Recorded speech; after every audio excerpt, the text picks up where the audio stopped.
GM news Marathi, प्रश्न जनतेचा, आवाज बातमीचा। रुग्ण व त्यांच्या नातेवाईकांना गरज भासल्यावर रक्त मिळवण्यासाठी मोठ्या अडचणींना सामोरे जावे लागते।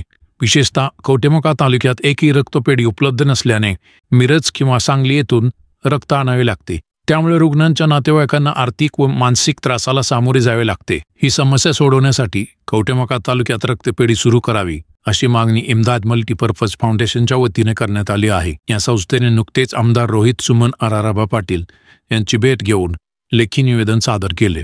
रुग्णांसाठी रक्त ही सर्वात महत्त्वाची गरज असून ती वेळेवर पूर्ण न झाल्यास रुग्णांचा जीव धोक्यात येतो। सध्याच्या स्थितीत तालुक्यात रक्तपेढी नसल्यामुळे मिरज किंवा सांगली येथून रक्त आणावे लागते। या प्रक्रियेत वेळ व खर्च वाढतो। गरिबांसाठी हा आर्थिक भार असह्य ठरतो। रक्त वेळेवर न मिळाल्यास रुग्ण दगावण्याची शक्यता वाढते। यामुळे रुग्णांचे व त्यांच्या कुटुंबियाचे हाल होतात। तसेच गरजेच्या वेळी रक्त उपलब्ध करण्यासाठी दूरच्या ठिकाणी जावे लागते, ज्यामुळे परिस्थिती अधिक बिकट बनते।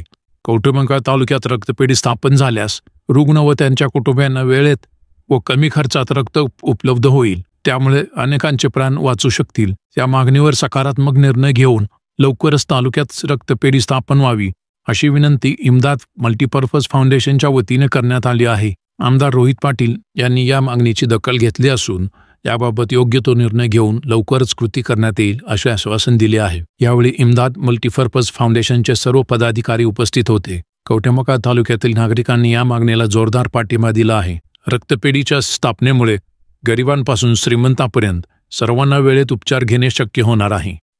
GM न्यूज मराठी चॅनलसाठी मुख्य संपादक HB तांबोळी।